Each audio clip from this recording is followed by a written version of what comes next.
அரண் வலியுறுத்தல். சிறப்பு ஈனும் செல்வமும் ஈனும் அறத்தின் ஊங்கு ஆக்கம் எவனோ உயிர்க்கு.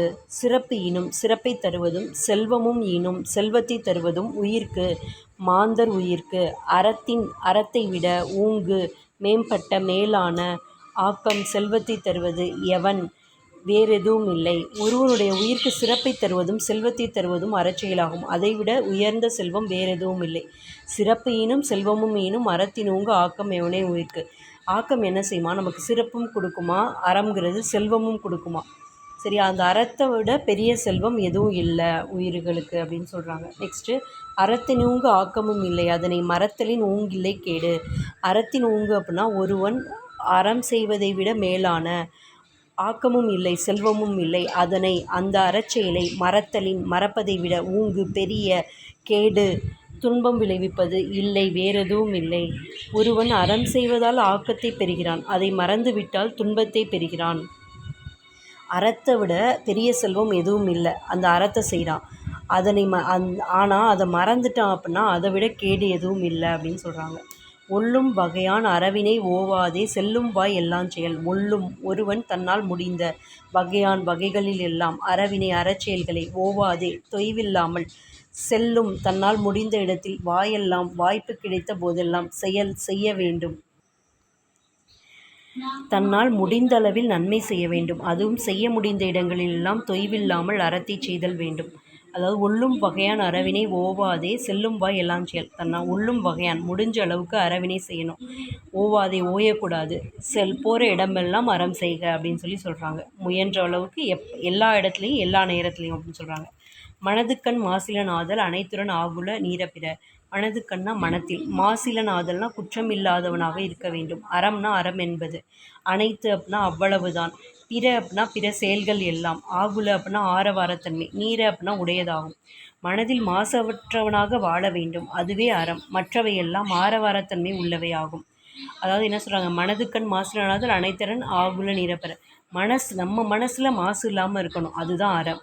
மற்றது எல்லாம் வெறும் ஆரவாரம் அப்படின்னு சொல்கிறாங்க. நெக்ஸ்ட்டு, அழுக்காறு அவாவைகள் இன்னாச்சொல் நான்கும் இழுக்கா இயன்றது அறம். 5வது, அழுக்காறுனா பிறர் வளர்ச்சியை கண்டு பொறாமைப்படுறது. அவா அப்படின்னா அளவு கடந்த ஆசை. வெகுளி அப்படின்னா அடக்க முடியாத கோபம்.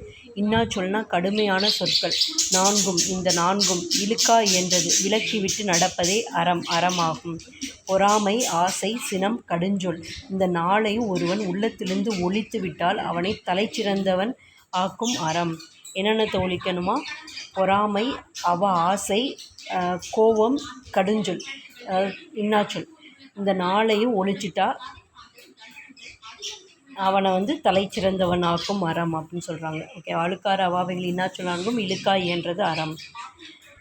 அன்றறிவான் எண்ணாது அறஞ்செய்க மற்றது பொன்றுங்கால் பொன்றாத்துணை. இது 6வது குறள். அன்றறிவாம் அப்படின்னா காலம் வரும் வரையில் காத்திருந்து பின் செய்யலாம். எண்ணாது என்று எண்ணாமல் அறம் செய்க, அறச்செயல்களை உடனே செய்ய வேண்டும். அப்படி செய்வதுதான் பொன்றுங்கால் தன் இறுதி காலத்தில் பொன்றா துணை புகழழியாத துணையாகும்.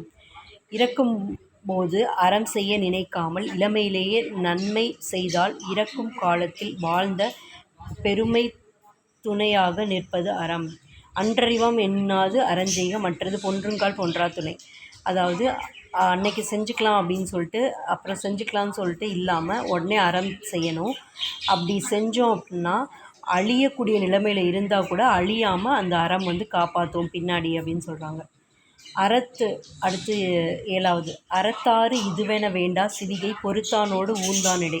சிவிகைனா பல்லக்கை, ஊர்ந்தானிடைனா தூக்கி கொண்டு செல்லும் போது உள்ளே உட்கார்ந்து இருப்பவனையும், பொறுத்தானோடுனா பொறுத்து கொண்டு தூக்கிச் செல்பவனையும் பார்த்து.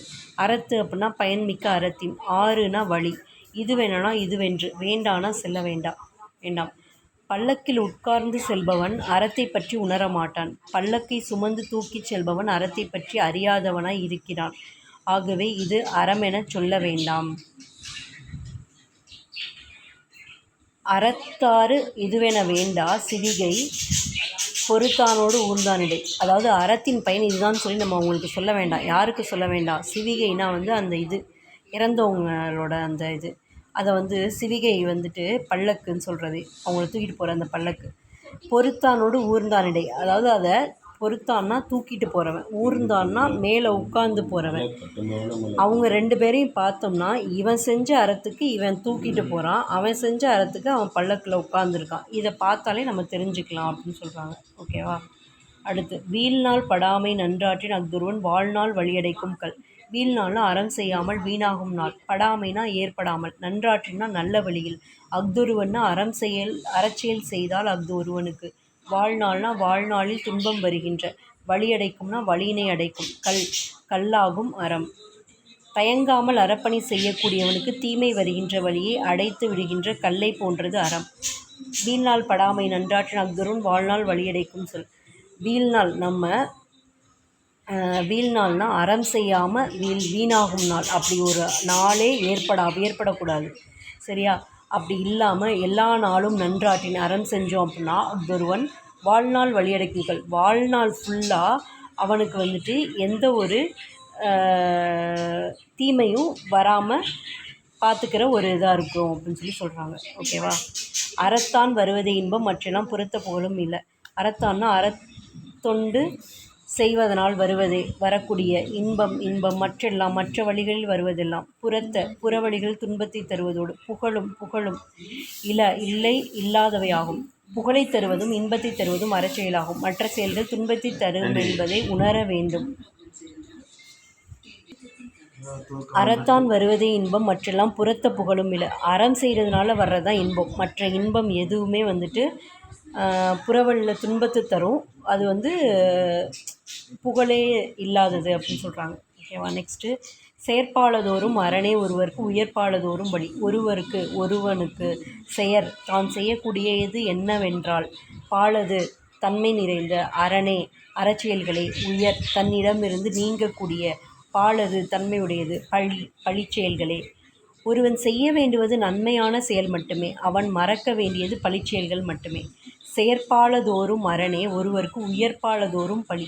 ஒருவன் செயற்பாலதோறும் அரணே, செய்ய வேண்டியது என்ன? அரண் தான். ஒருவருக்கு உயர்ப்பாலதோறும் பழி, ஒருத்தன் மறக்க வேண்டியது என்னது? பழியை. அவ்வளோதான்.